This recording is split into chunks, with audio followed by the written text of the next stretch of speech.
Bonjour à toutes et à tous. Aujourd'hui, nous prenons le temps de discuter d'un sujet qui nous touche tous à différents niveaux. Abonne-toi et n'hésite pas à laisser un commentaire, même si c'est juste pour dire hello. Le sujet que nous étudierons au regard des Écritures saintes et au regard du livre sacré, comme j'aime l'appeler, porte sur l'amour, le célibat et le mariage. Pour qui, pourquoi, quand et comment. Sujet passionnant et pour lequel j'ai pris beaucoup de plaisir à méditer. Dieu est amour. Il est l'auteur de l'amour. Il est à la fois acteur principal, metteur en scène, réalisateur, vidéaste, éclaireur, son. Bref, Dieu fait tout et il est tout à la fois en amour. L'amour, c'est vraiment le domaine de Dieu. Il marche dans l'amour, il conduit avec amour, il prend toutes ses décisions avec un grand amour. Et bien sûr, il nous demande de faire de même. Cela dit, nous savons aussi que l'amour a des caractéristiques. L'amour est patient, bon, sans orgueil, sans égoïsme, sans envie ni gloire, sans colère et par-dessus tout, l'amour pardonne tout et couvre toutes les fautes. Sans l'amour, nous ne sommes rien. C'est la Bible qui le dit. Lorsque nous sommes célibataires, notre amour est dirigé en premier lieu vers Dieu et en second lieu vers nous-mêmes. En tout cas, c'est ainsi que Dieu voit les choses. En effet, sous le regard de la parole divine, le ou la célibataire s'occupe d'abord de Dieu et ensuite de lui-même ou d'elle-même. Le célibat, il faut le savoir, est une merveilleuse étape de la vie, durant laquelle Dieu peut travailler à différents niveaux. Il va forger notre caractère, il va forger notre tempérament, il forge notre mental, il forge notre patience, et tout cela à travers différentes relations dans le cadre d'un amour fraternel ou amical. Ensuite, Dieu va nous aider à travailler sur nos qualités et sur nos défauts. Durant cette période de célibat, Dieu nous arme aussi de divers dons et capacités. En fait, le célibat est littéralement une œuvre de Dieu, car il peut lui-même nous façonner afin que nous puissions entrer dans la prochaine étape de notre vie, prêts à relever les nombreux autres défis qui vont se présenter. Donc le célibat bien vécu est une bénédiction pour l'homme et pour la femme. Nul besoin de se laisser aller à des inquiétudes et à des désespoirs. Au contraire, durant cette période, les mots-clés sont discipline et persévérance. Discipline pour ne pas se laisser distraire ou tenter par des immoralités diverses, par exemple, et persévérance pour rester ferme et garder la foi en Dieu durant cette étape de la vie. Deux autres mots-clés que j'ajouterai sont joie et épanouissement.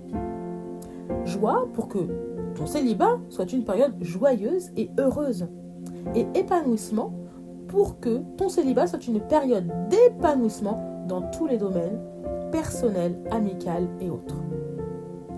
La saison du célibat étant terminée, c'est donc maintenant la saison du mariage qui s'ouvre. Alors bien sûr, il n'est pas question d'entrer dans la saison du mariage en étant parfait ou parfaite. Donc cette saison du mariage, c'est une étape qui est tout aussi merveilleuse et qui ouvre d'autres portes de bénédiction dans la vie de ceux qui s'y engagent. Dieu aime le mariage et c'est le cadre qu'il a voulu pour que l'homme et la femme puissent exprimer l'un envers l'autre un amour qui dépasse l'amour fraternel et l'amour amical. C'est l'amour sensuel, l'amour sexuel et passionnel, appelé communément en grec l'amour éros. Alors, nous ferons une autre vidéo à part pour définir le mariage selon les époques, les saisons, selon les traditions, les us et les coutumes. Et nous ferons une autre vidéo également à part pour parler ensemble, méditer ensemble sur cet amour éros dans le couple. Continuons. Donc Dieu désire être au centre du couple qui a formé une alliance au travers du mariage et au vu des Écritures. Il souhaite que le désir de l'homme envers sa femme et réciproquement soit le résultat d'un amour fort et pur. Plus encore, selon le souhait divin, le mariage est le point de départ pour la formation d'une famille. On peut le dire, l'amour dans sa plus haute expression s'exprime dans le mariage. Le travail sur sa personne, bien sûr, continue dans le mariage. Le travail sur ses qualités, sur ses défauts, sur son caractère, etc. Le mari comme la femme ont tous les deux une mission qui s'ajoute à leur destinée. Devenir la meilleure version de soi-même et aider son partenaire à devenir la meilleure version de lui-même. L'union de l'homme et de la femme est comparée à l'union entre Dieu et sa créature. Alors oui, dans le mariage, le mari et la femme se sacrifient l'un pour l'autre. Soulignons qu'il est bon de se marier comme il est bon aussi de rester célibataire, chacun selon son appel. Dieu a tout prévu. Les célibataires, comme les mariés, ont toute la latitude pour être la définition de l'amour et pour partager et distribuer l'amour de Dieu autour d'eux. Alors, célibat, amour, mariage, dans quelle saison te trouves-tu ? Es-tu prêt à quitter la saison du célibat pour entrer dans celle du mariage ? Maintenant que tout ceci est dit, répondons à nos 4 questions. Pour qui ? Pourquoi ? Quand et comment ? Alors, à qui est réservé ce changement de saison, du célibat au mariage ? Moi, je dirais chacun selon sa saison de vie. Et d'une manière générale, pour tout celui ou celle qui en manifeste le besoin et l'envie. Et je dis cela à la lumière, bien sûr, de la parole de Dieu. Ensuite, pourquoi ? Eh bien, selon les Écritures, c'est pour exprimer l'amour dans sa plus haute expression, c'est-à-dire l'amour sacrificiel. De cet amour dépend la longévité et le bonheur dans le mariage. Il ne faut absolument pas se marier pour les mauvaises raisons. Pour faire plaisir à tante Jeanne, ou pour l'envie de porter un costume blanc, ou encore parce que tous les amis sont mariés. Non. Alors, maintenant, et pour quand ? Eh bien, selon le timing de Dieu. Et encore une fois, chacun selon sa saison de vie. Puisque, en effet, c'est une décision grande et lourde de conséquences qu'il convient de prendre au sérieux, et donc un temps de réflexion plus ou moins long et plus que nécessaire. Et enfin, comment ? Eh bien, nous comprenons que l'amour honore l'autre.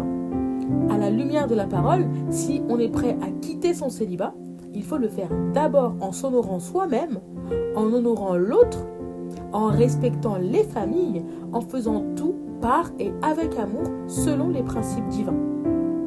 Nous ferons également une autre étude pour parler plus en détail de ces principes divins. Parce que oui, nous pouvons vivre notre célibat, notre mariage, et vivre l'amour à la manière des réseaux sociaux et compagnie.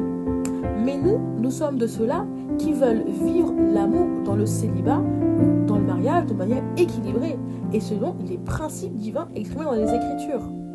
Donc, bien sûr, pour ceux qui veulent vivre l'amour sacrificiel dans le célibat, c'est tout à fait possible, c'est même recommandé par Dieu. David avait un ami, Jonathan, qui a manifesté envers lui cet amour sacrificiel.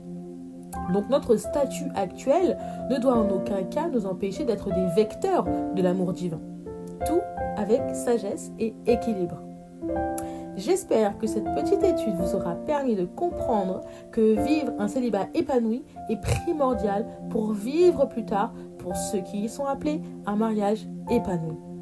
Alors dès maintenant, célibataires, œuvrez pour Dieu, partez à la conquête de votre propre cœur, voyagez, découvrez, faites de belles rencontres, créez des souvenirs, forgez votre caractère et travaillez sur vos qualités et vos défauts. Pour les personnes en couple, en sus de tout ce qui s'applique et que je viens de citer pour les célibataires, aimez votre moitié sans relâche, d'un amour sacrificiel. Travaillez pour le bonheur de votre couple.